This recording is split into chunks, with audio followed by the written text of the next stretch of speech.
Hello everyone, welcome to the first video of the chapter Microorganisms, Friends and Foes. This is the first video of a series of videos which we will create about this chapter. So in this video we will basically talk about the introduction, what microorganisms actually are and how they are basically categorized into different categories.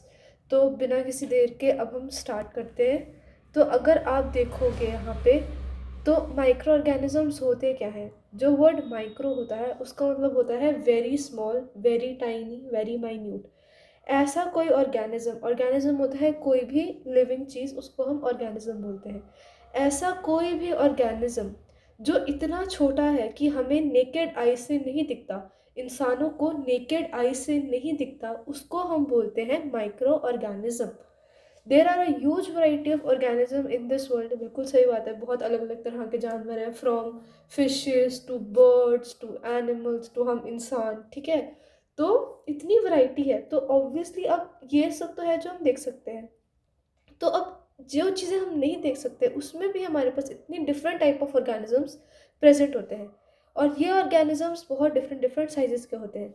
अगर आपको नहीं पता micro organisms क्या होते हैं, अगर आप वैसे ही ऑर्गेनिजम्स का कंपैरिजन कर लो जो हम देख सकते हैं, जैसे कि हम इंसान हो गए, एलिफेंट्स हो गई, एक हमिंग बर्ड हो गई, या एक ह्यूज हम्पबैक व्हेल हो गई, तो वो जो सारे ऑर्गेनिजम्स हैं उनमें ही साइज में इतना ज़्यादा डिफरेंस दिखता है। Some organisms are so small that they cannot be visible in the naked eye। और अब कुछ ऐसे organisms भी एग्जिस्ट करते हैं जो हम बिना किसी एड के, जैसे कोई माइक्रोस्कोप हो गया या फिर इलेक्ट्रॉन माइक्रोस्कोप हो गया, TEM SEM, उनके बिना हम इन चीज़ों को देख ही नहीं सकते। ठीक है, और इन ऑर्गेनिजम्स को हम बोलते हैं माइक्रो ऑर्गेनिजम्स। ठीक है, micro organisms are only visible under a microscope. जो हमने डिवाइस क्रिएट किया है टू व्यू दिस ऑर्गेनिजम्स, उसको बोलते हैं माइक्रोस्कोप। एंड इन ऑर्गेनिजम्स की स्टडी को बोलते हैं microbiology. Bio means living, micro means small, logy means जब भी हम किसी चीज़ की स्टडी करते हैं तो उस चीज़ के पीछे हम लॉजी लगाते हैं। जैसे biology study of living organisms, अगर हम करें न्यूमेरोलॉजी तो study of numbers, astrology study of stars. तो ये जो पीछे लॉजी लगता है वर्ड, तो उसका मतलब होता है कि आप किसी चीज़ की स्टडी कर रहे हो। ठीक है, अब हमारे पास जो आज के टाइम पे 5 किंगडम क्लासिफिकेशन चलता है, तो अब क्या होता है कि हम अलग अलग ऑर्गेनिजम्स को अलग अलग ग्रुप्स में इकट्ठा कर देते हैं on the basis of there similar characteristics.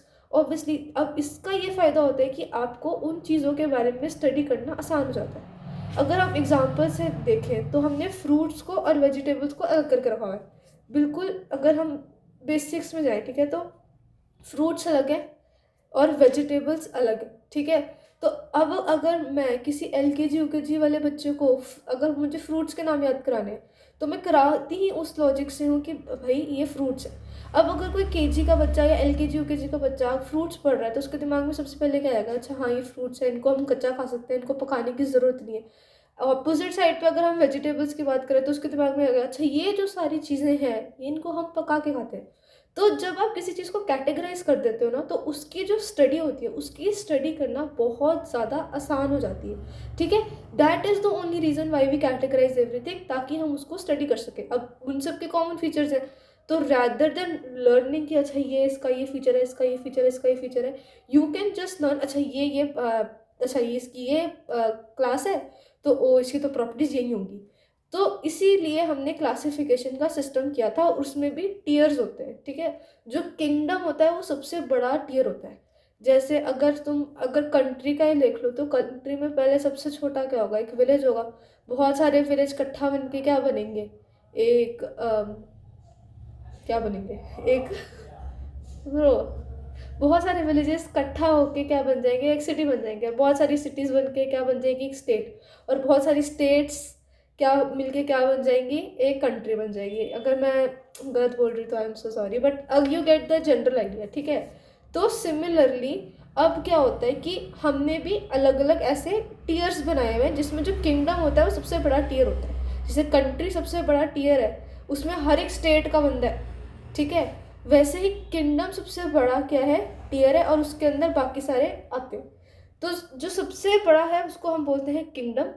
And हमारे पास सारे ऑर्गेनिजम्स को हमने 5 किंगडम्स में क्या कर दिया है, डिवाइड कर दिया है। एंड ये जो क्लासिफिकेशन सिस्टम थी वो RH विटेकर नाम के एक साइंटिस्ट ने दी थी। ठीक है, तो अब इस 5 किंगडम क्लासिफिकेशन के हिसाब से हमारे पास कौन से 5 किंगडम्स हैं। हमारे पास है Monera, Protista, Fungi, Plantae and animalia. हम इंसान ऑब्वियसली किस में आते हैं, एनिमेलिया में आते हैं। जितने भी तुमने प्लांट्स वगैरह देखे हैं, मैंगो का ट्री, पपाया का ट्री, पीपल का ट्री, चावल, ठीक है, ये सारे किस में आते हैं, प्लांटे में आते हैं। फंगस में क्या आता है, जो तुम्हारी ब्रेड मोल्ड है या एस्परजिलस हो गया, वो सारे किस में आते हैं, फंगस में आते हैं। ठीक है, उसके बाद है प्रोटिस्टा और मोनेरा। मोनेरा के अंदर सारे बैक्टीरियाज आते हैं और प्रोटिस्टा के अंदर सारे यूनिसेलुलर ऑर्गेनिजम्स आते हैं। ठीक है, तो ये सारे क्या हैं, 5 किंगडम्स हैं। और इन सब के किंगडम्स के अंदर कोई ना कोई एग्जाम्पल है माइक्रो ऑर्गेनिजम्स का। ठीक है, तो माइक्रो ऑर्गेनिजम्स की अगर हम बात करें, सिर्फ माइक्रो ऑर्गेनिजम्स की, वो चीज़ें जो हम नेकेड आई से नहीं देख सकते, उसमें क्या क्या आता है, वायरसेस आते हैं, बैक्टीरिया आता है, यीस्ट आता है, प्रोटोजो आता है और एल्गे आता है। जो वायरसेस है वो तो अपनी अलग ही क्लास है, वो अपनी अलग दुनिया में है, वो अपना अलग कर रहे हैं। बैक्टीरिया जो है वो मोनेरा के अंदर आते हैं। यीस्ट क्या है, एक फंजा है। प्रोटोजोन्स किस में आते हैं, प्रोटिस्टा में आते हैं। और एल्गे किस में आता है, प्लांटे में आता है। तो हमारे पास हर एक किंगडम, ऑलमोस्ट हर एक किंगडम में एक ना एक माइक्रोस्कोपिक ऑर्गेनिज्म तो तुमको मिलेगा ही, जो हमें नेकेड आई से नहीं दिखता है। यहाँ पे साथ में पिक्चर्स लगाई हुई है। ये है पिक्चर यीस्ट की, ये इलेक्ट्रॉन माइक्रोस्कोप से ली गई है। इलेक्ट्रॉन माइक्रोस्कोप में जो भी आप इमेज देखते हो वो हमेशा ब्लैक एंड वाइट होती है। जो कलर्ड इमेज होती है वो उसको एडिट किया जाता है बाद में, उसको कलरफुल बनाने के लिए, उसमें डेप्थ दिखाने के लिए। जो भी इमेज होती है वो ब्लैक एंड वाइट होती है, जो इलेक्ट्रॉन माइक्रोस्कोप में ली जाती है। This is a virus. ये क्या है, प्रोटोजोआ। प्रोटोजोआ तो आप नॉर्मल लाइट माइक्रोस्कोप से भी I think you can see it. कुछ चीज़ें इतनी छोटी होती हैं कि उसके लिए इलेक्ट्रॉन माइक्रोस्कोप लगता है। कुछ इतनी छोटी नहीं होती, उसको आप लाइट माइक्रोस्कोप से भी देख सकते हो। ठीक है, वो माइक्रोस्कोप वगैरह क्या होते हैं वो आगे वाले सेगमेंट में है। ठीक है, तो अभी के लिए तो बस आप इतना समझो कि हमारे पास क्या है, इतने सारे ऑर्गेनिजम्स हैं पूरी दुनिया में, बहुत सारे ऑर्गेनिजम्स हैं। उन सबको हमने इंसानों ने पढ़ने के लिए, आराम से उनको अंडरस्टैंड करने के लिए, हमने उनको क्या कर दिया, क्लासीफाई कर दिया कि लो ये तुम इस क्लास में, तुम इस क्लास में, तुम इस क्लास में, तुम इस क्लास में। और बस क्लास के नाम पे हम जज कर लेंगे कि आप तो ऐसे ही हो। ठीक है, this is literally what classification is, अगर आप मोटा मोटा देखो तो। ठीक है, 5 किंगडम्स है हमारे पास, Monera, Protista, Fungi, Plantae and Animalia. Animalia में क्या आते हैं, सारे के सारे एनिमल्स जो होते हैं वो आते हैं। प्लांटी में जितने भी प्लांट्स हैं वो होते हैं। फंगस क्या होती है, फंगस भी पहले प्लांटी का पार्ट होती थी, पर फिर हमें बाद में पता चला कि ओह ये तो बहुत ही अलग है। फंगस में सारे जो मशरूम्स वगैरह होते हैं वो आते हैं। अगर आपको छोटा सा बताऊँ एक एग्जांपल, मशरूम्स। ठीक है, प्रोटिस्टा में सारे यूनिसेलुलर ऑर्गेनिजम्स आते हैं, जैसे ये किस में आता है, प्रोटोजोआ किस में आता है, प्रोटिस्टा में आता है। ठीक है, और मोनेरा में क्या आता है, सारे बैक्टीरिया आते हैं। और वायरसेस की तो अपनी खुद की अलग क्लास है, क्योंकि ना तो वो लिविंग है ना तो वो नॉन लिविंग है। ठीक है, उसके बारे में अभी हम आगे बात करेंगे। कुछ माइक्रोब्स होते हैं जो हमारे लिए बेनिफिशियल होते हैं, इसलिए वो हमारे दोस्त हैं। कुछ माइक्रो ऑर्गेनिजम्स होते हैं जो हमें हार्म करते हैं, इसलिए वो हमारे क्या हैं, फो हैं, हमारे दुश्मन हैं।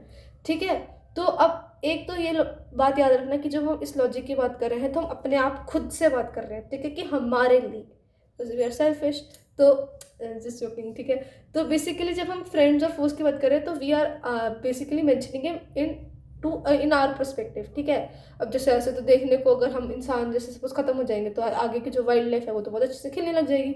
तो फिर अगर जानवरों के पॉइंट ऑफ व्यू से देखो तो बोलेंगे हाँ हाँ सही है, इंसान खत्म हो रहे हैं। हम अपने पॉइंट ऑफ व्यू से देख रहे हैं कि अगर हमें हार्म पहुँचा रहे तो फो है, अगर हमारा फ़ायदा कर रहे हैं तो हमारे क्या है, फ्रेंड है। ठीक है, फिर उसके बाद हमने किया है discovery of micro organisms. Possible कैसे हुआ, ऑब्वियसली माइक्रोस्कोप की इन्वेंशन से। अगर हम देख ही उसको माइक्रोस्कोप की वजह से रहे हैं, तो माइक्रोस्कोप की डिस्कवरी की वजह से ही तो हम देख पा रहे हैं उसको।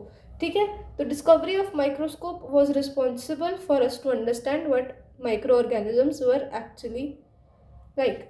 ठीक है, the first person to establish the existence of bacteria was Anton von Leeuwenhoek. ठीक है, He was the first person who discovered what a bacteria was, and it was obviously a very huge discovery. अगर हम light microscope, जो तुम ये वाला microscope देखते हो ना छोटा सा, ये वाला जो आपकी लैब्स वगैरह में भी प्रेजेंट होता है, इसको बोलते हैं लाइट माइक्रोस्कोप. ये जो था इसको इन्वेंट किया था 1590s में ज़कारियास जेनसन नाम के बंदे ने, जो पहले तो चश्मे बनाता था अपने फादर के साथ, एंड ही डिस्कवर्ड कि अच्छा हम इसको अगर ऐसे ऐसे करेंगे तो क्या होगा कि इससे हम एक माइक्रोस्कोप बना सकते हैं. तो ही was the first person who basically made the microscope. And जो की डेवलपमेंट्स थी, फिर उसके बाद 1655 में Robert Hooke the great scientist, जिसने फिजिक्स में छोड़ा नहीं, उसने ना तो बायो को छोड़ा ना उसने फिजिक्स को छोड़ा, आई थिंक उसने केमिस्ट्री को भी नहीं छोड़ा. He was that great of a scientist. This person Robert Hooke, जिसके बारे में हम साइंस में बायोलॉजी में भी पढ़ते हैं और फिजिक्स में भी पढ़ते हैं, and I don't know about chemistry, but physics और बायो में तो पक्का इसके बारे में पढ़ते हैं, ठीक है. दिस ग्रेट साइंटिस्ट बेसिकली, ये जो आइडिया था ज़कारियास जेनसन का, उसने उस पर काम किया, and he made the microscope which was use to discover the first cell.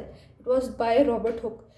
So he was the one who discovered cells in a cork. And 1670s में Anton von Leeuwenhoek was the first person who discovered what bacteria was, and he improved the design of the microscope so that they could be able to see much better. आज के time के microscopes are like अलग ही level का. We can even see atoms with those microscopes. They are that good, and they are able to basically zoom in to that much power, ठीक है.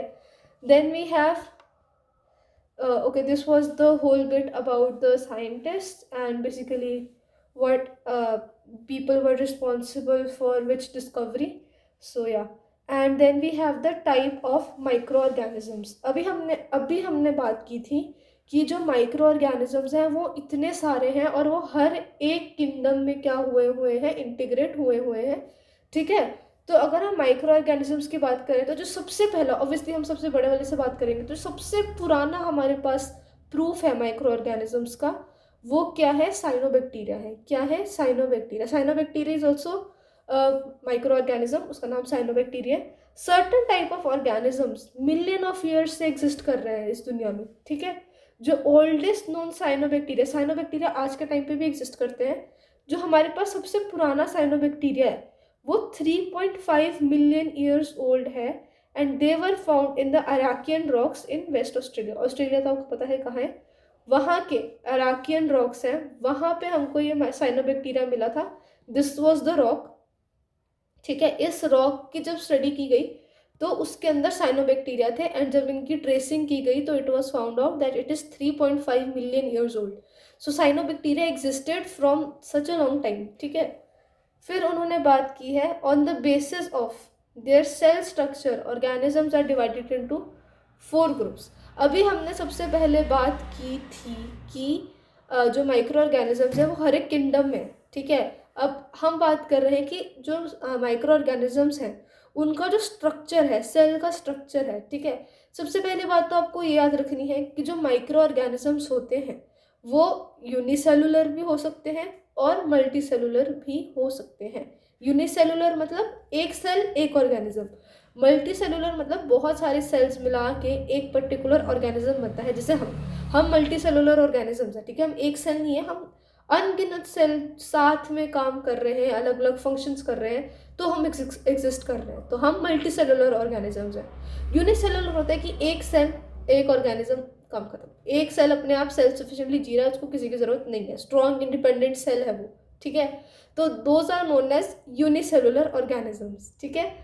तो अब जो माइक्रो ऑर्गेनिजम्स है, माइक्रो ऑर्गेनिजम्स की डेफिनेशन है कि कोई ऐसी चीज़ जो इतनी छोटी है कि हम उसे देख ना सकें. तो उसमें बहुत सारे सेल है या एक सेल है, क्या फ़र्क पड़ता है, दिख तो हमें है नहीं रही, ठीक है. तो माइक्रो ऑर्गेनिजम्स यूनिसेलुलर भी हो सकते हैं और मल्टी सेलुलर भी हो सकते हैं. क्राइटेरिया बस ये है कि हमें दिखना नहीं चाहिए, ठीक है.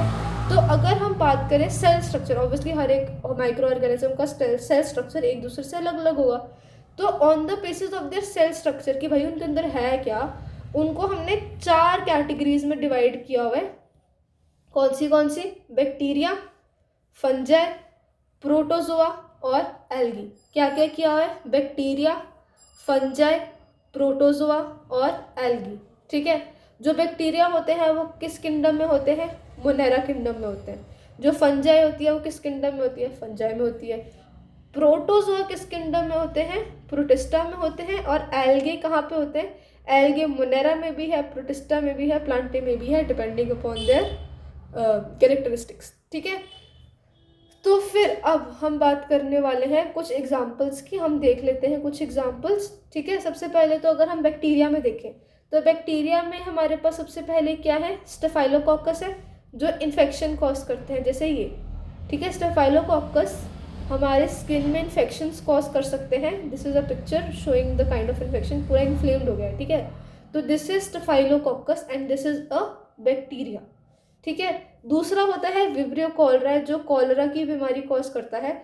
Cholera is deadly if left untreated. Many people have died before due to cholera, क्योंकि वो अनट्रीटेड रह गया। ठीक है, तो बेसिकली कॉलरा में क्या होता है? दिस इज द बैक्टीरिया जिसको बोलते हैं विब्रियो कॉलरा। विब्रियो का मतलब होता है कॉमा शेप। तो अगर आप इसको ध्यान से देखो तो ये थोड़ा सा कॉमा शेप लग रहा है, थोड़ा सा रॉड शेप सा लग रहा है। ठीक है, तो जो विब्रियो कॉलरा होता है ये कौन सी डिजीज कॉज करता है? कॉलरा कॉज करता है। एंड कॉलरा काम कैसे करती है? ये बैक्टीरिया आपकी स्मॉल इंटेस्टाइन में एक टॉक्सिन रिलीज करता है, जो क्या करता है? आपकी बॉडी को फोर्स करता है कि आप लार्ज अमाउंट ऑफ पानी को क्या करो? रिलीज करो। And this leads to diarrhoea, जो लूज मोशंस होती हैं, एंड फ्लूइड लॉस होता है, क्योंकि ऑब्वियसली आपका बहुत ज़्यादा रनी स्टूल है, तो धीरे धीरे करके आपको डिहाइड्रेशन हो रही है। आपके अंदर का जितना भी पानी है वो सारा क्या हो रहा है? धीरे धीरे कम हो रहा है। नमक क्या हो रहा है? आपके शरीर में कम हो रहा है, तो आपको वीकनेस फील होगी। ठीक है, तो दिस इज द बीमारी called cholera and this is also caused by vibrio cholera. ठीक है, तो हमने ये दो क्या कर लिए एग्जाम्पल्स किस चीज़ के देख लिए? बैक्टीरिया के। अगर हम फंजाई में देखें तो फंजाई में हमने एक एग्जाम्पल यहाँ पे देखा है, यीस्ट।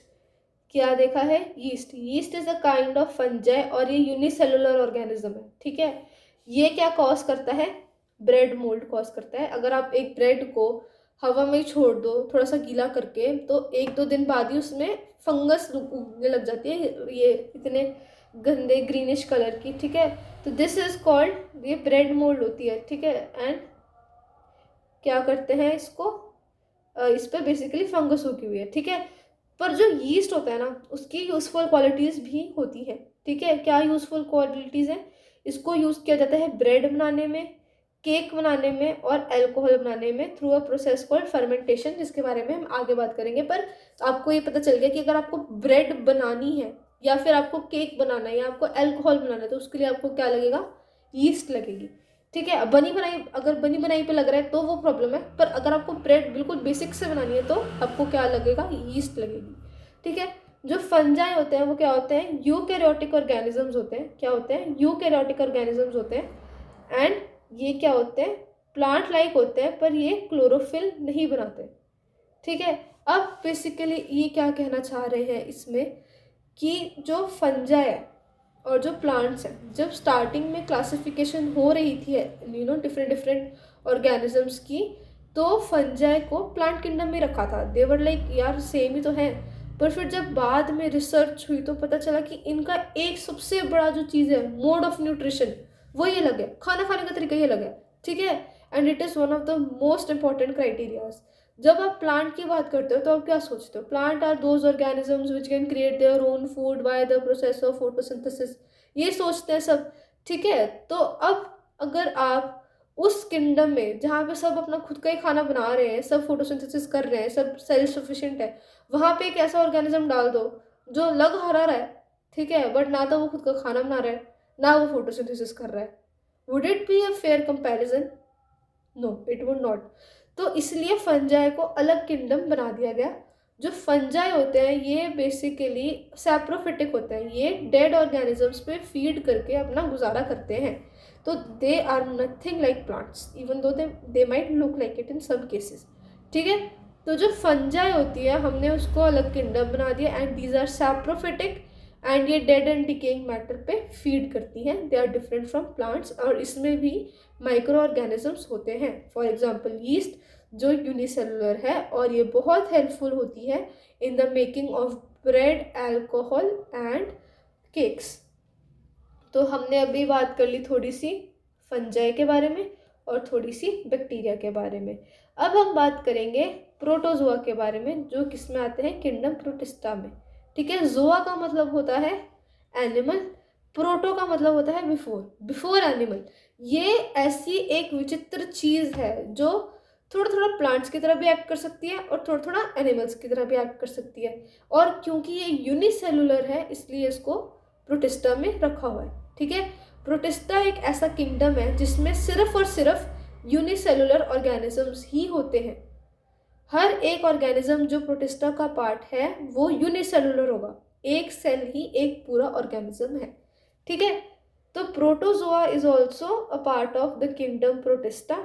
एंड ये जो होते हैं इनमें थोड़ी थोड़ी जानवरों की क्वालिटीज़ होती है और थोड़ी थोड़ी एनिमल्स की क्वालिटी होती है। सॉरी, थोड़ी थोड़ी एनिमल्स की क्वालिटी होती है और थोड़ी थोड़ी प्लांट्स की, मैंने हिंदी में बोल दिया एक बार। ठीक है, तो इसमें प्लांट्स और एनिमल्स दोनों की प्रॉपर्टीज़ होती है। अब अगर हम बात करें प्रोटोजोआ की, ठीक है, तो इसमें हमने किया है एग्जाम्पल पैरामीशियम, अमीबा और यूग्लिना। ये ऐसे नाम है जो आपने पहले भी सुने होंगे अगर आप अच्छे से पढ़ रहे हो बायो। ठीक है, तो पैरामीशियम, अमीबा और यूग्लिना, ये तीनों की खास बात ये है, स्पेशली यूग्लिना की, ये अपना खुद का खाना भी बना सकता है और अगर सूरज की रोशनी ना मिले फोटोसिंथेसिस करने के लिए तो ये अपने से छोटे छोटे माइक्रो ऑर्गेनिजम्स को खा लेता है। अमीबा में भी बेसिकली फेगोसाइटोसिस होती है एंड पैरामीशियम भी अपना खाना खा लेता है। ठीक है, तो ये सारे जो हैं ये स्पेशल हैं। ठीक है, एंड ये सारे किस में आते हैं, प्रोटिस्टा में, प्रोटोजोआ में आते हैं, सॉरी। ठीक है, फिर उसके बाद हमने बात की है एल्गे की। जो एल्गे होता है वो मोनेरा में भी है, प्रोटिस्टा में भी है, प्लांटी में भी है, डिपेंडिंग अपॉन उसका सेल स्ट्रक्चर और वो खाना कैसे खाता है। ठीक है, एल्गे में क्या आता है, साइनोबैक्टीरिया आता है। जो साइनोबैक्टीरिया है that is part of the किधर, किंगडम मोनेरा। ठीक है, फिर उसके और साइनोबैक्टीरिया का दूसरा नाम होता है ब्लू ग्रीन एल्गा। ठीक है, तो ये अलग ही उसमें है। ठीक है, साइनोबैक्टीरिया का दूसरा नाम होता है ब्लू ग्रीन एल्गा। इसका कलर भी देखो कितना ब्लूइश ग्रीन सा है। ठीक है, तो this is part of Monera. फिर अगर हम बात करें कॉलेरा की, cholera is a unicellular organism जो खुद का खाना बना सकता है। इसको हमने किस में रखा है, प्रोटिस्टा में रखा है, पर ये एक्चुअली में क्या है, एक एल्गा है। ठीक है, फिर उसके बाद इन्होंने रखा है स्पाइरोगैरा। स्पाइरोगैरा भी क्या है, एक एल्गे है, पर उसको हमने कहाँ रखा है, किंगडम प्लांट में। एल्गे तो है पर क्या है, प्लांट में। अगर तुम इसका ऐसे एग्जाम्पल देखो तो अगर तुम कंपेयर करो कि जैसे जो स्पाइरोगैरा है, कॉलेरा है और साइनोबैक्टीरिया है, ये तीनों सेम शहर के। ठीक है, ये तीनों सेम नहीं, शहर ना लो, तुम ये सोचो कि ये तीनों सेम, चलो शहर ही ले लो, ये तीनों सेम शहर के हैं, पर at the end of the day इनको जाना तो अपने अपने घर ही है ना। सारे के सारे अगर दिल्ली से हैं तो दिल्ली में एक घर में थोड़ा रह रहे होंगे, अलग अलग सेक्टर्स में रह रहे होंगे, कोई कहाँ रह रहा होगा, कोई कहाँ रह रहा होगा। ठीक है, तो चाहे ये सारे एल्गे हैं, ठीक है, मानते हैं हम ये सारे एल्गे हैं, बट ये सारे सेम किंगडम्स को बिलोंग नहीं करते, क्योंकि इन सब की क्या अलग है, प्रॉपर्टीज़ अलग अलग है, इनका सेल स्ट्रक्चर अलग है, इनका मोड ऑफ न्यूट्रिशन अलग है, ये जैसे बिहेव करते हैं वो अलग है। तो उसके बेसिस में इनको हमने डिवाइड कर दिया कि भाई नहीं, you fit this better, you fit this better, आप इधर से। ठीक है, तो अब हमने क्या कर लिया है, 4 हमने कैटेगरीज देख ली हैं जो है on the basis of cell structure. ठीक है, अब उसके बाद आज का लास्ट टॉपिक है वायरसेस। हम बात करेंगे कि वायरस होता क्या है और जो वायरस है उसके हार्मफुल इफ़ेक्ट्स कैसे हैं और उनको पढ़ना इतना मुश्किल क्यों होता है। ठीक है, वायरसेस आपको पता है आज के टाइम पे हमारे लिए वेरी प्रॉब्लमेटिक। कोविड जो हुआ था ऑब्वियसली बहुत ज़्यादा डेवस्टेटिंग एक पैंडेमिक था जिसने पूरे दुनिया को हिला दिया था। It was caused by a virus. ठीक है, COVID-19 virus, and that is why the study of virus which is called virology is very very important and a field जहाँ पे बहुत ज़्यादा बेसिकली ऐसा वर्क हो रहा है जो बेसिकली पूरी दुनिया को चेंज कर दे। ठीक है, तो जो वायरसेस होते हैं अगर हम बिल्कुल बेसिक से देखें तो वायरसेस भी क्या है, माइक्रो ऑर्गेनिजम्स हैं। ठीक है, छोटे हैं, दिखते नहीं हैं हमको नेकेड आई से। जो वायरसेस होते हैं वो क्या होते हैं, यूनिक होते हैं। उनके अंदर both living and non living का कैरेक्टरिस्टिक होता है। अब आप बोलोगे ये क्या होता है, कभी जिंदा है कभी जिंदा नहीं है, ऐसा थोड़ा ना होता है। ठीक है, पर अब इनके पास स्पेशल चीज़ क्या है कि जब ये एटमॉस्फेयर में प्रेजेंट होते हैं, ठीक है, जब ये नॉर्मल एटमॉस्फेयर में प्रेजेंट है तो ये कैसा बिहेव कर रहे हैं, नॉन लिविंग थिंग्स जैसा बिहेव कर रहे हैं। अब हवा में अगर तुम्हारे पास कोई वायरस का पार्टिकल यहाँ पे घूम रहा है, ठीक है, तो तुम बता नहीं सकते कि वो लिविंग है या नॉन लिविंग है, ठीक है, वो क्रिस्टलाइन फॉर्म में घूम रहा है, उसके अंदर लिविंग का कोई करेक्टरिस्टिक नहीं, ना वो कुछ खा रहा है, ना वो कुछ पी रहा है, ना वो किसी पर अटैक कर रहा है, कुछ नहीं कर रहा। जब वो एटमॉस्फेयर में है ना तो it is unreactive, almost dead, nobody can tell this thing is a living thing, ठीक है। बट जैसे ही वो किसी लिविंग होस्ट के अंदर आ जाता है, वो ऐसे जो एक्टिवेट होता है, इट रेक्स हैवक एवरीवेयर, ठीक है। तो दे एग्जिबिट, सॉरी यहाँ पे ये तो हो गया था हमारे पास, they can be crystallised and stored in jars for years. Obviously अगर तुम्हारे पास किसी वायरस का सैंपल है, जब तक वो एटमॉस्फेयर में है वो बिल्कुल भी रिएक्ट नहीं करेगा। तुम उसको एक जार में रख लो, सालों दर साल it will stay as it is without a change, and जब तुम उसे किसी लिविंग चीज़ के अंदर डालोगे फॉर एक्सपेरिमेंटेशन सेक्स, वो उधर ही एक्टिवेट हो जाएगा अपने आप, जैसे कि कभी बंद था ही नहीं, ठीक है। तो it can be crystallised and stored in jars for years. However जब एक लिविंग ऑर्गेनिज्म के अंदर वो एंटर करता है तो वो लिविंग ऑर्गेनिज्म जैसा ही बर्ताव करता है, बेसिकली उसके अंदर मेटाबॉलिज्म होना शुरू कर देती है, वो अपना खुद का कुछ रिएक्शंस, केमिकल रिएक्शंस अपने आप से करना शुरू कर देता है। तो फिर हम बोलते हैं कि ओह ये तो लिविंग हो गया, ठीक है। तो फिर उसके बाद ये क्या करता है, बेसिकली सेल्स को इफेक्ट करता है और अपने आप ही उसके अंदर मल्टीपल कॉपीज बनाने लग जाता है। फिर वो सेल फट जाता है, वो सेल मर जाता है, फिर वो दूसरे सेल पर अटैक करता है, फिर वहाँ पे वो अपनी कॉपीज बनाता है, फिर तीसरे सेल पर अटैक करता है। तो अगर तुम बेसिकली देखो, अगर सपोज ये एक बेचारा सेल है, ठीक है, इसके अंदर सिर्फ एक वायरस घुस गया, जैसे इस लिविंग सेल के अंदर एक वायरस घुस गया, इसने इस बेचारे सेल के अंदर 1000 कॉपीज बना ली, किसी ने कॉपीज बना ली 1000, अपने आप को बहुत बार मल्टीप्लाई करता रहा करता रहा करता रहा, सेल डिवीजन करता रहा करता रहा करता रहा, अपने आप को डिवाइड करता रहा, ठीक है। एक से कितना हो गया, 1000 हो गया। ये बेचारा सेल कितना सहेगा। तो ये जो सेल होता है, ठीक है, ये जो सेल होता है ये ऐसे बेचारा टूट जाता है और इसके अंदर से ऐसे 1000 बाहर निकलते हैं। फिर अब वो जो 1000 बाहर निकले उसमें से अगर एक दूसरे सेल में जाएगा, ठीक है, तो ये फिर से 1 से 1000 हो जाएगा, ठीक है। तो 2 सेल के बलिदान से 2000 नए वायरस बन गए, ठीक है। तो अब तुम इसी से अनुमान लगा सकते हो कि इस एक वायरस ने पूरे बॉडी को हाईजैक करने की कैपेबिलिटी कहाँ से ली है, because it divides multiple times and it divides so rapidly. भाई ये पूरे सिस्टम को करप्ट कर देता है। The whole body is in a frenzy कि भाई ये अचानक से क्या हो रहा है, ठीक है। ये अपने आप को इतना मल्टीप्लाई करता है कि जो हमारी बॉडी की डिफेंसेस होती हैं वही कभी कभी वीक पड़ जाती हैं, फिर उनको बिल्डअप करना पड़ता है, फिर बॉडी वायरस से लड़ती है, then we somehow survive. And medicine लोगे तो उससे और भी जल्दी आपको असर पड़ेगा, वो अलग बात है, ठीक है। तो ये फटाफट बेसिकली क्या करते हैं, सेल को क्या कर लेते हैं, हाईजैक कर लेते हैं, फटाफट उसके अंदर मल्टीप्लाई करना शुरू कर देते हैं, ठीक है। इसलिए इनको लिविंग और नॉन लिविंग के बीच में क्या माना जाता है, एक ऑर्गेनिज्म माना जाता है जो लिविंग भी है और नॉन लिविंग भी है, उनके बीच का लिंक है, ठीक है। तो that is a virus, neither living not non living. ऐसे एटमॉस्फेयर में पड़ा है तो ये रिएक्ट नहीं कर रहा, बस ऐसे ही पड़ा हुआ है। पर जैसे ही किसी लिविंग होस्ट के अंदर घुस गया, उसने अपने असली रंग दिखा देने, and it starts behaving like a living organism, ठीक है। और जो वायरस होता है वो किसी भी लिविंग ऑर्गेनिज्म को इफेक्ट कर सकता है, उसने इंसानों के लिए नहीं रखा, उसने हर एक पर्टिकुलर टाइप ऑफ किंगडम के किसी पर्टिकुलर टाइप ऑफ ऑर्गेनिज्म पे अपनी नज़र बनाई हुई है। हर एक ऑर्गेनिज्म के लिए एक वायरस है जो उस पर अटैक करने की कैपेबिलिटी रखता है, ठीक है। पर अब ये बात ज़रूरी है कि अब ज़रूरी नहीं है कि जो वायरस बैक्टीरिया को इफेक्ट कर रहा है वो इंसानों को भी इफेक्ट कर सकता है, ठीक है। जो वायरस होते हैं वो होते हैं होस्ट स्पेसिफिक, ठीक है। अब एक वायरस अपने आप को ऐसे इवॉल्व करता है कि वो सिर्फ उस अपने एक प्रे पे ही अटैक कर सके। अगर उसको किसी और ऑर्गेनिज्म में डाल दोगे वो उसमें रिएक्ट नहीं करेगा, क्योंकि उसको वो कंडीशन ही नहीं मिली है एक्टिवेट होने के लिए, ठीक है। तो फॉर एग्जाम्पल अगर इसको देखा जाए तो अगर एक पंछी है, एक पंछी उड़ने के लिए बना है, ठीक है, अपने आप को उसने डेवलप ही ऐसे किया है कि वो उड़ेगा। उसको तुम पानी में डुबा दोगे तो पानी में थोड़ा तैरने लग जाएगा, पानी में थोड़ा सांस लेने लग जाएगा, because it is not evolve to do it. Similarly एक जो वायरस होता है वो अपने आप को ऐसे इवॉल्व करता है कि वो एक पर्टिकुलर टाइप ऑफ होस्ट पे अटैक कर सके, ठीक है।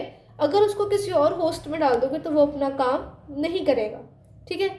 तो कुछ वायरसेस होते हैं जो सिर्फ इंसानों को इफेक्ट करते हैं। अगर हमने इस वायरस का एक सैंपल किसी और एनिमल में डाल दिया या किसी और प्लांट में डाल दिया तो उसमें कोई इफेक्ट नहीं पड़ेगा, ठीक है। तो इसका एक एग्जांपल है the viruses which effects only humans. किसको इफेक्ट करते हैं? सिर्फ इंसानों को। उसमें हमने एक एग्जांपल लिया HIV virus, human immuno deficiency virus, जो क्या कॉज करता है? एड्स कॉज करता है। ये उस वायरस का डायग्राम है। प्रोबेबली एक इलेक्ट्रॉन माइक्रोस्कोप में इसकी ब्लैक एंड वाइट इमेज थी, उसको फिर बाद में एडिट करके कलरफुल बना दिया ताकि हम उसको बेटर अंडरस्टैंड कर सकें, ठीक है। HIV virus, human immuno deficiency virus, जो क्या कॉज करता है? एड्स की बीमारी कॉज करता है। And this disease leads to the complete failure of the immune system. And इसकी वजह से एक इंसान को कोई भी अगर बीमारी लगनी है तो वो लग सकती है, एंड एक कॉमन कोल्ड से भी उस इंसान की डेथ हो सकती है। That is AIDS disease, and ये इस वायरस से कॉज होती है।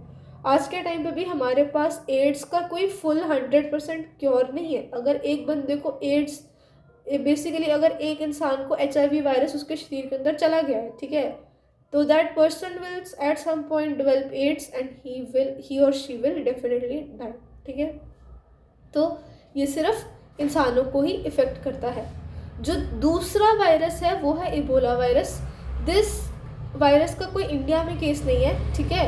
ये एक अफ्रीका का वायरस है, एंड अफ्रीका में इसकी वजह से 2014 और 2016, दिस इज 6, ठीक है, 2014 और 2016 में 11,300 डेथ्स हुई हैं from Ebola virus. And this is how this virus look. It's a rare virus. ये अफ्रीका में ही कंटेन कर लिया गया था, तो इसके केसेस सिर्फ अफ्रीका में ही हुए हैं और rest of the world is safe, ठीक है। तो it is a rare but deadly virus, और इसका इफेक्ट क्या है? बहुत ज़्यादा ब्लीडिंग होने लग जाती है, ऑर्गन फेलियर हो जाता है और डेथ भी हो सकती है, ठीक है। ये कैसे स्प्रेड करता है? ये डायरेक्ट कांटेक्ट विद ब्लड और बॉडीली फ्लूइड्स। अगर तो तुम किसी के साथ ब्लड ट्रांसफ्यूजन कर रहे हो और उस बेचारे इंसान को इबोला था तो तुम्हें भी इबोला हो जाएगा। तो ब्लड से ही क्या करता है? एक दूसरे से ट्रांसफ़र करता है। अगर सपोज तुम एक ऐसे बंदे के कांटेक्ट में हो जिसको इबोला है, ठीक है, एंड तुम्हारा गलती से उसका, तुम्हारे हाथ पे कट लगा हुआ है एंड तुमने उस बंदे को टच कर लिया और उसका खून तुम्हारे खून के साथ मिल गया, ठीक है, अगर गलती से भी वो तुम्हारे शरीर के अंदर, तुम्हारी ब्लड स्ट्रीम के अंदर घुस गया उस इंसान का खून, you are probably gonna get Ebola, ठीक है। ये जो बीमारी है ये कहाँ से स्प्रेड होती है? Through touching contaminated surfaces. पर ये स्प्रेड नहीं होती थ्रू कफिंग और स्नीजिंग। अगर कोई इबोला वाला बंदा खांस रहा है या छींक रहा है, उससे इबोला नहीं फैलेगा। It will always spread through blood transfusions और बॉडीली अदर बॉडीली फ्लूइड्स, ठीक है। तो ये क्या है? ये जो वायरसेस हैं, दो एग्जांपल्स हैं, ये सिर्फ और सिर्फ इंसानों को इफेक्ट करते हैं। ये और किसी माइक्रो ऑर्गेनिज्म को इफेक्ट नहीं करेंगे और ना ही ये किसी प्लांट को इफेक्ट करेंगे, ठीक है। Ebola and HIV virus, 2 examples. फिर उसके बाद कुछ ऐसे वायरसेस हैं जो सिर्फ प्लांट्स को इफेक्ट करेंगे, प्लांट्स को इफेक्ट करेंगे, इंसानों को इफेक्ट नहीं करेंगे, ठीक है। उसमें से एग्जाम्पल है हमारे पास 2, टोबैको मोज़ेक वायरस और टोमेटो स्पॉटेड विल्ट वायरस, ठीक है। आप इनका इफेक्ट भी देख सकते हो और आप ये भी देख सकते हो ये दिखते कैसे। This is an example of the tomato virus, the tomato spotted wilt virus. This is how it looks under the electron microscope, and this is the tobacco mosaic virus. This is how it looks under the electron microscope. उसमें copyrights type भी लगा हुआ है, एक watermark लगा हुआ है, but ठीक है। This is the diagram. अगर तुम यही चीज़ को हम इन्होंने सिंपल दिखाया हुआ है, this is called the capsid and this is the RNA। अगर तुमने सेल वाला चैप्टर अच्छे से किया then you would know what RNA is and you would probably not know what a capsid is, but it is basically a protective covering if you will, ठीक है। तो this is the tobacco mosaic virus, and इससे जो बीमारी होती है वो कुछ ऐसी दिखती है, पत्तों का कुछ ऐसा हाल हो जाता है, ठीक है। तो ये जो टोबैको मोज़ेक वायरस है ये बेसिकली किसको इफेक्ट करती है? टोबैको प्लांट्स को, तभी इसका नाम क्या है? Tobacco mosaic virus. मोज़ेक होता है कि मल्टीपल कलर्स एक जगह पे हो, तो यहाँ पे जैसे एक पत्ता है इसमें मल्टीपल कलर्स आ गए हैं, ठीक है, तो it is like a mosaic, ठीक है, तो इसलिए इसको क्या बोलते हैं? टोबैको मोज़ेक वायरस, ठीक है। जो टोमेटो होता है ना वो एक सोलानेसी फैमिली है, उसको बिलोंग करता है। हमने बात की थी जैसे शहर होता है, ज़िला होता है, फिर उसके बाद सिटी होती है, डिस्ट्रिक्ट होता है, स्टेट होती है, कंट्री होती है। वैसे ही अलग अलग टियर हैं क्लासिफिकेशन के। जैसे जैसे तुम ऊपर जा रहे हो वैसे वैसे कॉमन करेक्टरिस्टिक्स क्या हो रहे हैं? कम हो रहे हैं, ठीक है। तो उसी में से एक क्लासिफिकेशन होती है फैमिली की, ठीक है। तो अगर तुम एक फैमिली है उसका क्या नाम है? सोलानेसी फैमिली है। ये किसकी फैमिली होती है? पोटैटो फैमिली होती है, और टोबैको भी इसी का पार्ट है। तो tomato and tobacco are kind of like भाई भाई, ठीक है। जो सोलानेसी फैमिली होती है ये बेसिकली उन फैमिली के मेंबर्स को क्या करता है? इफेक्ट करता है, ठीक है। इससे क्या होता है कि जो पत्ते होते हैं वो कर्ल हो जाते हैं। पत्ते वैसे फ्लैट होते हैं, क्या हो जाता है? ऐसे गुच्छू मुच्छू से कर्ल हो जाते हैं, ठीक है। कर्लिंग हो गई, उन उसमें से झुर्रियाँ सी आ जाती हैं, वो ऐसे अच्छे से खड़े होते हैं, वैसे स्टंट हो जाती है उनकी ग्रोथ, ना तो वो ग्रो कर पाते हैं, जैसे विल्ट हो जाते हैं, मुरझा जाते हैं, और ऐसे कर्ल हो जाते हैं अंदर ही अंदर, ठीक है। और ये फ्रूट्स को भी इफेक्ट कर सकता है, ठीक है। जो उनके फ्रूट्स होते हैं सोलानेसी फैमिली के, उनको भी इफेक्ट कर सकता है, ठीक है। It causes them to be blotchy, unevenly ripen और हैव अ ऑफ फ्लेवर। अच्छा फ्लेवर नहीं होगा, आधे पके होंगे, आधे कच्चे होंगे, और ब्लॉची होंगे, धब्बे से बने होंगे उनमें, ठीक है। पोटैटो हो गया, टोमेटो हो गया, एग प्लांट हो गया, टोबैको हो गया, ये सारे एक फैमिली के, इनके पास सेम सेम प्रॉपर्टीज होती है। तो ये सारे होते हैं जिनको टोबैको मोज़ेक वायरस हो सकता है, क्योंकि फर्स्ट टाइम शायद इन्होंने बेसिकली टोबैको प्लांट में इस चीज़ को ऑब्जर्व किया हो, और क्या पता tobacco is the one that gets it the most, इसलिए इसका नाम टोबैको मोज़ेक वायरस रख दिया। पर ये सोलानेसी फैमिली के सारे मेंबर्स को इफेक्ट कर सकता है, ठीक है। फिर ये क्या हो गया? हमने कर लिया टोबैको मोज़ेक वायरस के बारे में। दूसरा है हमारे पास टोमेटो स्पॉटेड विल्ट वायरस, ठीक है। इसमें आप देखो टोमेटो पे कितना इफेक्ट पड़ रहा है, बेचारा पूरा ही इसे ब्लॉची ब्लॉची हो चुका है, ऐसे धब्बे पड़ चुके हैं, इसलिए इसको क्या बोलते हैं? स्पॉटेड, धब्बे पड़ चुके हैं, पत्तों पे ऐसे स्पॉट्स आ गए हैं, ठीक है। जो ये हैं thrips, these are the insects जो इसको फैलाते हैं। जैसे अगर आप सपोज देख रहे हो कि malaria is a protozoa disease, जो डिजीज़ है वो क्या, कौन सा माइक्रो ऑर्गेनिज्म कॉज कर रहा है? प्रोटोजोआ कॉज कर रहा है। पर वो हो किस चीज़ की वजह से रही है? मच्छर के काटने की वजह से हो रही है।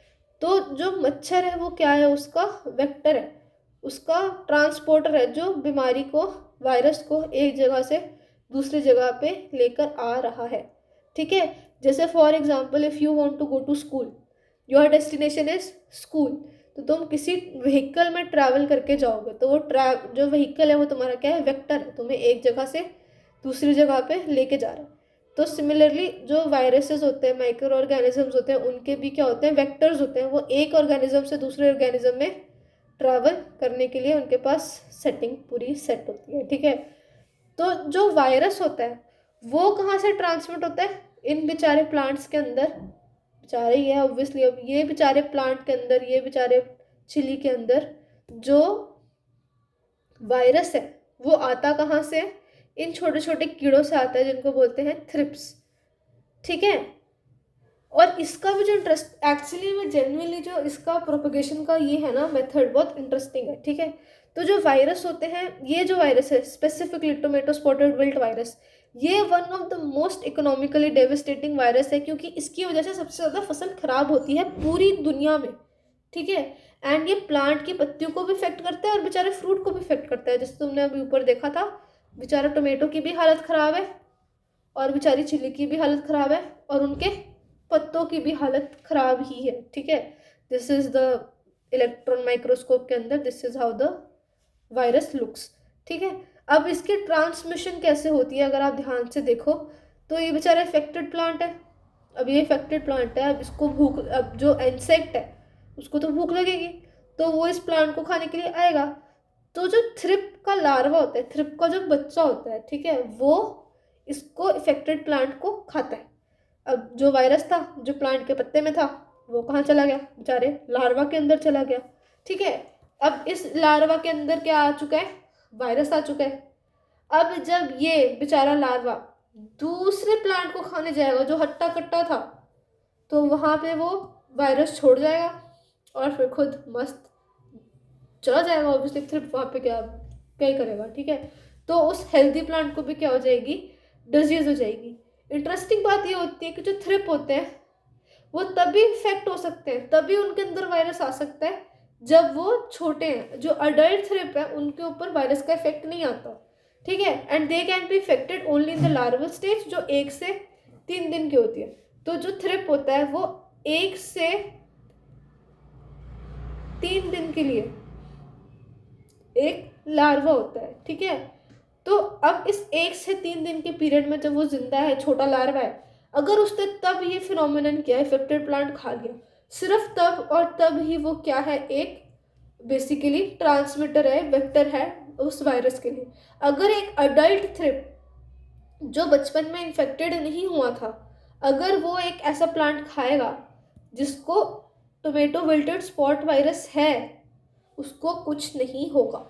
सिर्फ लार्वा स्टेज जो 1 से 3 दिन की होती है, वहीं पे अगर कोई थ्रिप खाएगी इफेक्टेड प्लांट तो उसके अंदर वायरस आएगा।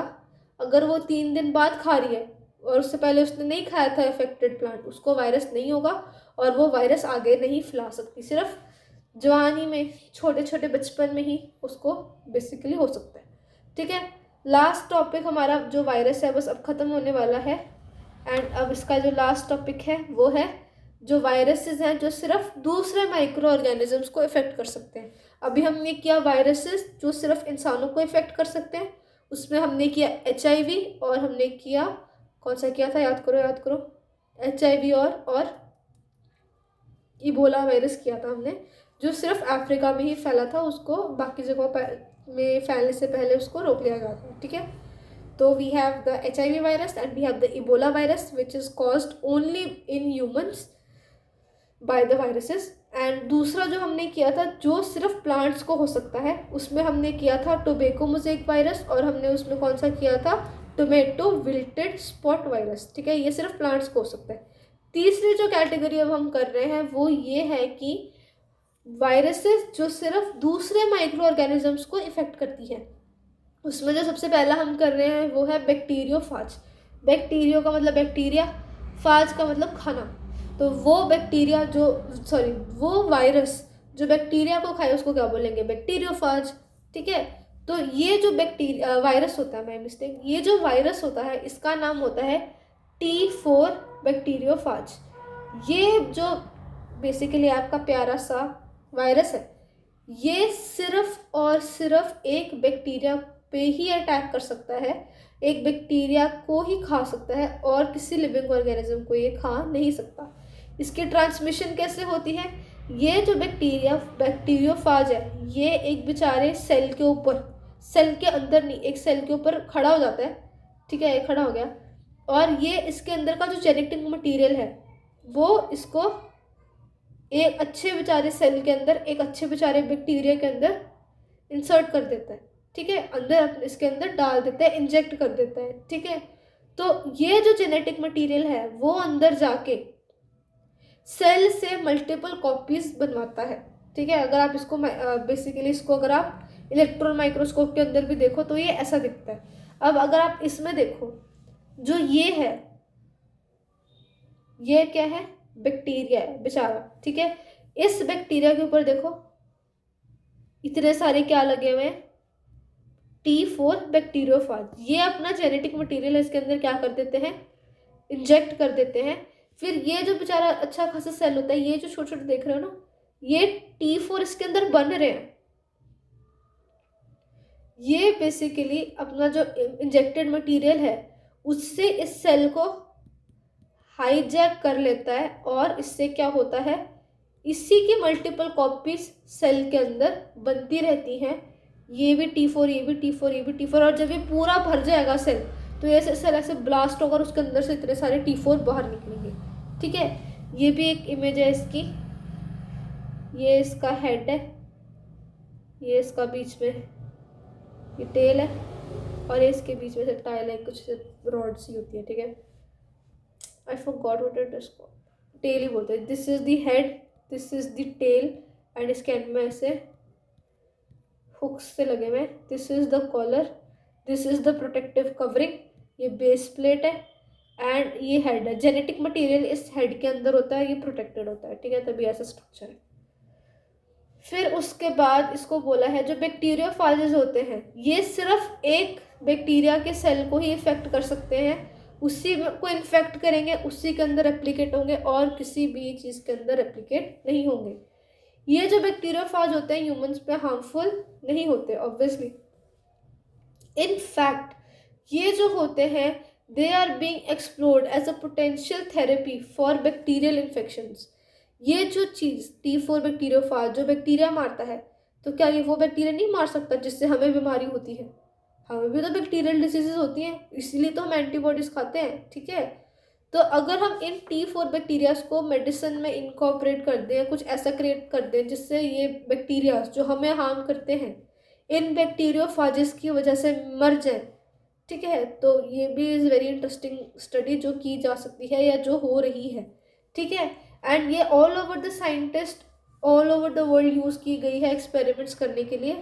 फाज का मतलब होता है टू ईट, इसलिए बैक्टीरियोफाज मतलब वो वायरस जो बैक्टीरिया को खाए उसको बोलते हैं बैक्टीरियोफाज, ठीक है।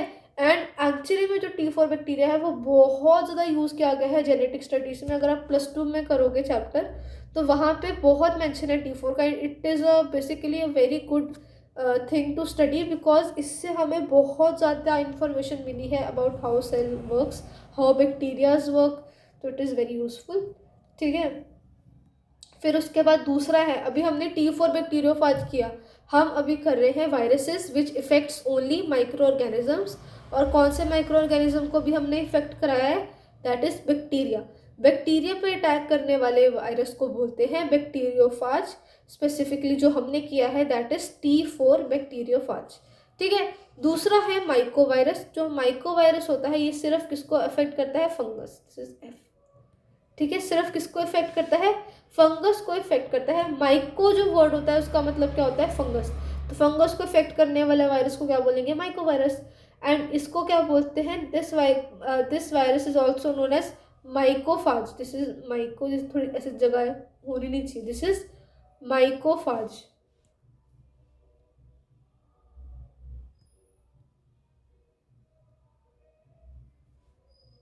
ठीक है। माइको मीन्स बैक्टीरिया,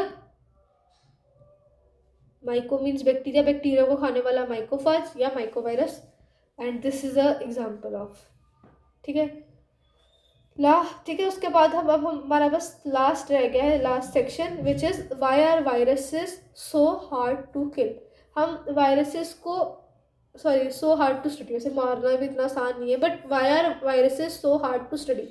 हम इन पे रिसर्च करना चाहें भी तो हम इन पे रिसर्च क्यों नहीं कर पा रहे इतने जील से, ठीक है। तो अब इनका कुछ रीजंस है। सबसे पहला तो ये है कि इनको एक लिविंग होस्ट चाहिए काम करने के लिए। इनको तो पेट्री डिश में नहीं उगा सकते, जैसे बैक्टीरियाज वगैरह को आप अगर एक्सपेरिमेंट्स करो तो खुद ही पेट्री डिश में उगा लो, प्लांट्स को भी पेट्री डिश में उगा सकते हो एंड उनको वहीं पे स्टडी कर लो। इसके लिए एक लिविंग होस्ट चाहिए वायरसेस के लिए। तो इसकी अगर स्टडी करनी है तो आपको एक लिविंग होस्ट चाहिए ही चाहिए। ये आप दूसरे ऑर्गेनिजम्स की तरह पेट्री डिश में बना के माइक्रोस्कोप के अंदर इतनी आसानी से स्टडी नहीं कर सकते हो, ठीक है। जो वायरसेस होते हैं वो बैक्टीरिया से भी छोटे होते हैं, तो इनको देखने के लिए तो स्पेशली बहुत पावरफुल माइक्रोस्कोप चाहिए जो बहुत ज़्यादा एक्सपेंसिव होते हैं। तो कुछ ही लोग होते हैं, कुछ यूनिवर्सिटीज़ होती है जो इनकी स्टडीज़ कर पाती हैं, क्योंकि they require a large amount of money for research and a large amount of money for the equipments and then again a large amount of money for maintaining the set equipment, ठीक है। Equipment ले लिया, ख़राब हो गया, obviously कोई फ़ायदा नहीं है उस चीज़ का, तो ऑब्वियसली इनकी स्टडी क्या हो जाती है? एक्सपेंसिव हो जाती है, क्योंकि जो चीज़ें चाहिए they are very much expensive, ठीक है। फिर उसके बाद अगला है most viruses are much smaller. अच्छा, this we were done with.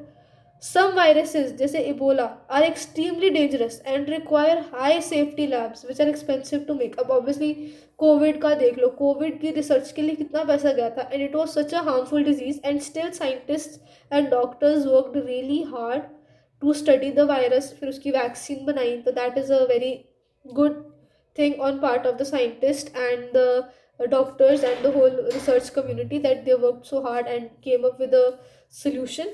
So उसके लिए आपको पैसा चाहिए, रिसर्च के लिए you need a lot of money to pay the scientist, to buy the equipment, to maintain the labs, ठीक है। तो इसलिए जो हार्मफुल वायरसेस होते हैं उनकी स्टडीज़ करना बहुत एक्सपेंसिव हो जाता है, तो कभी कभी चाह के भी उस प्रोजेक्ट को पीछे रखना पड़ता है बिकॉज ऑफ रिसोर्सेज, ठीक है। फिर उसके बाद है their diversity also makes them very hard to study. Viruses की वैराइटीज इतनी है, वो हर एक पर्टिकुलर ऑर्गेनिज्म के लिए इवॉल्व कर लेते हैं, ठीक है। अब अगर सिर्फ प्लांट्स को लगना है तो प्लांट में भी सिर्फ एक पर्टिकुलर प्लांट को ही लगूंगा मैं, ठीक है। तो वो इतने इवॉल्व होते हैं, इतने एक दूसरे से अलग होते हैं, उनको क्लासीफाई करना इतना मुश्किल है, उनमें इतने अलग अलग टाइप है, तो उनके लिए अलग अलग स्टडीज़ निकालनी पड़ती है। तो that makes the study of micro viruses particularly hard, ठीक है। फिर इन्होंने यहाँ पे बात की हुई है SARS-CoV-2। ये जो वायरस था जिसने कोरोना वायरस की डिजीज़ कॉज की थी, it was called SARS-CoV-2। SARS का मतलब होता है severe acute respiratory syndrome. Severe मतलब बहुत डेंजरस, एक्यूट मतलब अचानक से होने वाली कोई चीज़, ठीक है। रेस्पिरेटरी सिंड्रोम, रेस्पिरेटरी को सांस लेने में प्रॉब्लम हो रही है। सिंड्रोम होता है ग्रुप ऑफ सिम्टम्स, ठीक है। एंड कोव मतलब कोरोना वायरस 2। एक्यूट का मतलब होता है जो अचानक से डेवलप हुई और रैपिडली क्या हो रही है, खराब हो रही है, ठीक है। एंड क्रॉनिक का मतलब होता है कि धीरे धीरे करके खराब हो रही है, ठीक है। तो ये तो डिफरेंस हो गया क्रॉनिक डिजीजेज और एक्यूट डिजीजेज में। जो सार्स कोविड है वो एक्यूट है कि उसके सिम्टम्स भी अचानक से आएंगे एंड वो अचानक से ही क्या हो जाएगी, हेल्थ अचानक से बहुत ज़्यादा खराब हो जाएगी, दैट इज एक्यूट। एंड उसके opposite we have chronic. Chronic का मतलब होता है कि एक बार डिजीज हो गई फिर 10 साल 20 साल तक वो आपको घसीटती रहेगी, धीरे धीरे करके हालत क्या होगी, खराब होगी, दैट इज क्रॉनिक, ठीक है। अब यहाँ पे अगर आप देखो तो एक साइज कंपैरिजन है। This is a red blood cell जो 10,000 नैनोमीटर का इन्होंने लिया हुआ है, एक रेड ब्लड सेल, ठीक है। उसके सामने ई कोलाई एक बैक्टीरिया जो बहुत रिसर्च और स्टडीज में यूज किया जाता है, ठीक है। This is the E coli bacteria against the red blood cell, ये बैक्टीरिया। इस बैक्टीरिया के सामने लुक एट दिस बैक्टीरियोफाज, ये भी एक बैक्टीरियोफाज है तो उससे भी छोटा है। This is प्रायन, प्रायन is another type, ठीक है। ये तो लगी क्लास, ये भी एक अलग, हम अलग से पढ़ते हैं वायरसेस प्रायंस, ठीक है। This is the rhino virus जिससे कॉमन कोल्ड होता है, ठीक है। Look at the size of rhino virus and a red blood cell, ठीक है। This is also adeno virus, इससे भी रेस्पिरेटरी डिजीजेस कॉज होती हैं। Look at the size of this virus as compare to a red blood cell. तो obviously भाई इसके लिए तो कितना स्ट्रॉन्ग माइक्रोस्कोप चाहिए आपको इसकी स्टडी करने के लिए। This is vaccinia virus, this is Ebola virus, rabies का वायरस, क्लेमिडिया बैक्टीरिया। चलो this bacteria is also smaller but prions, viroid, these are also different types of kind of viruses. They don't fall under the category of viruses per se, but these are also different kind of organisms which are neither living nor non-living. These are also, you study most of these prions and viroids you will study in +1, so we will not go in detail into these two, but bacteriophage now you know, ठीक है। Then this is also bacteriophage, ये भी bacteriophage है, ये भी bacteriophage है, ये भी बैक्टीरियोफाज है, ठीक है। इनके sizes compare to your red blood cell and compare to E coli, तो आप देख सकते हो कि भाई ये वायरसेस कितने ज़्यादा छोटे हैं, ठीक है। That is why it is so hard for them to study. तो अगर हम एक क्विक रिकैप करें कि हमने अब तक किया क्या है, तो बेसिकली हमने बात की थी कि माइक्रो ऑर्गेनिजम्स होते क्या हैं, ठीक है, उनका नाम माइक्रो ऑर्गेनिजम्स क्यों पड़ा। हमने बात की थी 5 किंगडम क्लासिफिकेशन की, Monera, Protista, Fungi, Plantae, animalia, जिसको RH विटाकर नाम के एक साइंटिस्ट ने ये 5 किंगडम क्लासिफिकेशंस की थी, और आज के टाइम पे भी यही क्लासिफिकेशंस मोस्ट कॉमनली यूज़ की जाती हैं, ठीक है। फिर उसके बाद हमने बात की थी कि माइक्रो ऑर्गेनिजम्स, इन सब में कहीं ना कहीं आपको किसी ना किसी का माइक्रो ऑर्गेनिज्म का एग्जाम्पल मिल ही जाएगा। फिर हमने बात की थी कि माइक्रो ऑर्गेनिजम्स में आता क्या क्या है, वायरसेस, बैक्टीरिया, यीस्ट, प्रोटोजोआ और एल्गे। फिर हमने बात की कि हमारे लिए हार्मफुल भी हो सकते हैं और हमारे दोस्त भी हो सकते हैं। फिर हमने बात की कि माइक्रोस्कोप की बेसिकली इन्वेंशन किसने की और कौन कौन लोग थे जिन्होंने इसको मॉडिफाई किया जो हमारे लिए फ़ायदेमंद है। This is the earliest example.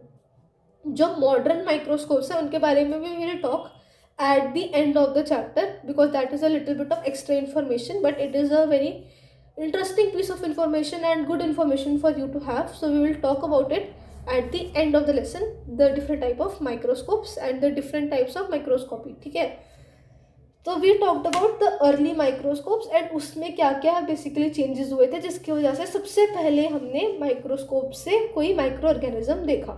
फिर हमने देखा कि टाइप ऑफ माइक्रो ऑर्गेनिजम्स क्या हैं and type of micro organisms on the basis of कि इनका सेल स्ट्रक्चर कैसा है. तो ये 4 टाइप्स हो गई. फिर हमने बेसिकली आज किस चीज़ के बारे में बात की है, वायरसेस के बारे में बात की है कि वायरसेस यूनिक क्यों होते हैं, वायरसेस एग्जिस्ट कैसे करते हैं, वायरसेस को लिविंग और नॉन लिविंग के बीच में क्यों कहते हैं, उसका लिंक क्यों कहते हैं. हमने वायरसेस की बात की जो सिर्फ इंसानों को इफ़ेक्ट करते हैं, जो सिर्फ प्लांट्स को इफ़ेक्ट करते हैं, जो सिर्फ और सिर्फ किसको इफ़ेक्ट करते हैं, बैक्टीरिया माइक्रो ऑर्गेनिजम्स को इफ़ेक्ट करते हैं जैसे बैक्टीरियोफाज और माइक्रोवायरसेस. और इनकी स्टडी करना बहुत ज़्यादा हार्मफुल क्यों है. आज के लिए हमने सिर्फ इतना ही पढ़ा है, तो आज के लिए इतना ही काफ़ी है. अब नेक्स्ट जो हमारी क्लास होगी उसमें हम करेंगे कि माइक्रो ऑर्गेनिजम्स रहते कहाँ हैं. ठीक है, क्या वो लिविंग ऑर्गेनिजम्स के अंदर रहते हैं, क्या वो हवा में रहते हैं, क्या वो पानी में रहते हैं, क्या वो मिट्टी में रहते हैं. That will be the topic of the next class. So for anyone who watched this video, I hope you liked it, and please wait for the next part. We will talk about more interesting stuff. अगर किसी को कोई भी feedback देना है, किसी भी चीज़ के बारे में कोई भी क्वेश्चन पूछना है, you can just ask in the comments. And thank you for watching, and please keep on studying, please keep on learning new things, and I will see you in the next episode. Bye.